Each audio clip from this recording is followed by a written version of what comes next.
વીકમાં એકવાર બનાવો આ કઠોળનું શાક, નહીં થાવ ક્યારેય તમે વૃદ્ધ. શરીર તમારું બનશે લોખંડ જેવું, નસે નસમાં લોહી વહેતું થઈ જશે. મિત્રો, ખરેખર હિમોગ્લોબિન વધારનાર, હાડકાં મજબૂત કરનાર આ શાકભાજી વીકમાં એકવાર તમે બનાવશો તો ખાતા જ રહી જશો. ખૂબ જ ટેસ્ટી એવું આ શાક કેવી રીતે બને છે એની જોઈએ જ રેસીપી. આજે આપણે એક એવા કઠોળનું શાક બનાવ્યા છીએ. મિત્રો, ખરેખર આ જે કઠોળ છે તે તમારા શરીરને લોખંડ જેવું મજબૂત બનાવી દે છે, કારણ કે આ કઠોળની અંદર પુષ્કળ પ્રમાણમાં પ્રોટીન છે, કેલ્શિયમ છે, લોહી બનાવવાનું મશીન છે, નસે નસને એકદમ સ્ટ્રોંગ કરશે આ કઠોળ. અઠવાડિયામાં એકવાર તમારે આ કઠોળ ખાવું જોઈએ. પાચન તંત્ર મજબૂત કરે છે. પાચન તંત્ર મજબૂત થવાથી ખાધેલા ખોરાકનું પાચન થશે.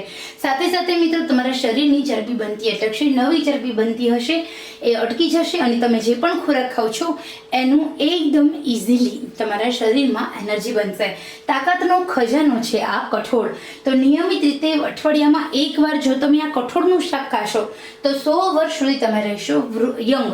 વૃદ્ધત્વ આવતું અટકી જશે. ખરતા વાળના પ્રોબ્લેમ છે, આંખોની રોશનીનો પ્રોબ્લેમ છે, સ્કિન પ્રોબ્લેમ છે, બધા થઈ જશે દૂર. તો મિત્રો, આ જે કઠોળ છે, કઠોળનું નામ છે મઠ. આ મઠ છે તે તમારા શરીરને લોખંડ જેવું મજબૂત બનાવવાનું કામ કરે છે. ખરતા વાળના પ્રોબ્લેમ્સ હોય, સાંધાના દર્દના પ્રોબ્લેમ્સ હોય, કમરના દર્દના પ્રોબ્લેમ્સ હોય, પાચન તંત્રના પ્રોબ્લેમ્સ હોય, કબજિયાતનો પ્રોબ્લેમ્સ હોય, તો તમારે આ કઠોળ ચોક્કસ ખાવું જોઈએ. ખરેખર મિત્રો, 8 દિવસે એકવાર તમે મઠ તમે ફણગાવેલા ખાઈ શકો છો. આ મઠને પલાળીને તમે એનું કોરું શાક બનાવી શકો છો, રસાવાળું શાક બનાવી શકો છો. તો અહીંયા આપણે સરસ મજાનો કુકરમાં ઇન્સ્ટન્ટલી મઠની બાફિયા વગરના પોષક તત્વ જળવાઈ રહે એવી રીતે બનાવીશું સબ્જી. તો સૌથી પહેલાં અહીંયા મેં 1 વાટકી મઠ લીધા છે, એમાં 4 વાટકી પાણી લઈને ડૂબડૂબા પાણીમાં પલાળી દીધા છે.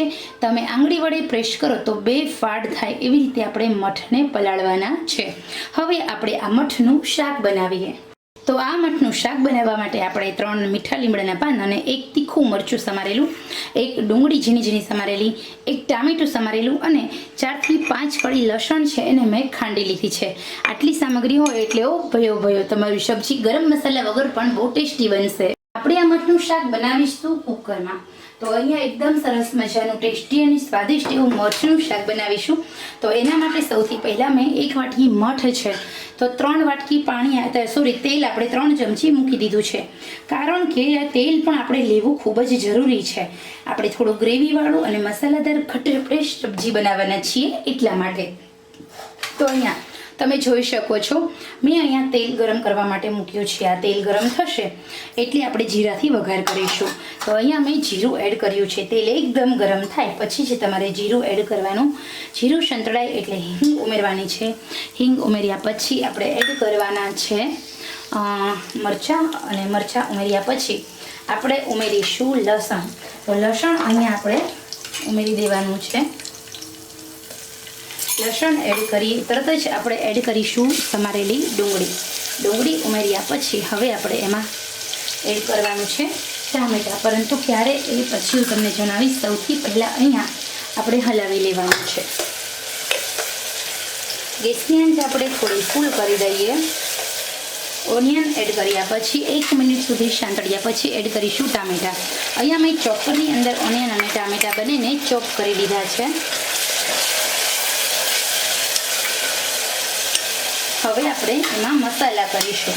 કઠોળ આપણે ક્યારે એડ કરવાનું છે એવું તમને જણાવીશ. તો મેં અહીંયા હળદર અડધાની અડધી ચમચી, સાથે આપણે નમક એડ કરીશું. નમક ટેસ્ટ અકોર્ડિંગ એડ કરવાનું છે. લાલ મરચું એડ કરીશું. લાલ મરચું તમે તમારા ટેસ્ટ અકોર્ડિંગ એડ કરી શકો છો. 2 અડધી ચમચી કાશ્મીરી મરચું અને 1 અડધી ચમચી એડ કર્યું છે મેં રેશમ પટ્ટો મરચું. હવે આપણે ગરમ મસાલો એડ કરીશું. ગરમ મસાલો ખેવા પૂરતો માઇનોર અડધી ચમચી એડ કર્યો અને હલાવી લીધું છે. અને આપણે એકદમ સરસ મજાનું આપણે સાંતળી દીધું છે. 1 મિનિટ સુધી બધા મસાલા ઉમેરી સાંતળી દીધું છે. તો હવે આપણે એમાં એડ કરવાના છે મઠ. તો અહીંયા આપણે મઠને ઉમેરવાના છે. તો એના માટે હું અહીંયા મઠ 1 વાટકી ઉમેરી દઉં છું અને ઉપર બીજા અડધા એટલે ટોટલ 1.25 વાટકી મઠ આપણે ઉમેર્યા છે. તો અહીંયા પાણી કેવી રીતે એડ કરવાનું છે એ પણ હું તમને જણાવીશ. હવે મઠ ઉમેર્યા પછી બધા જ મઠને આપણે જે આપણી ગ્રેવી બનાવી છે એની સાથે 1 મિનિટ સુધી સાંતળવાના છે. આપણે ટેસ્ટ કરીશું કે બધા જ મસાલા છે તે બેલેન્સમાં છે ને? યસ, બેલેન્સમાં છે. હવે આપણે એમાં પાણી એડ કરવાનું છે.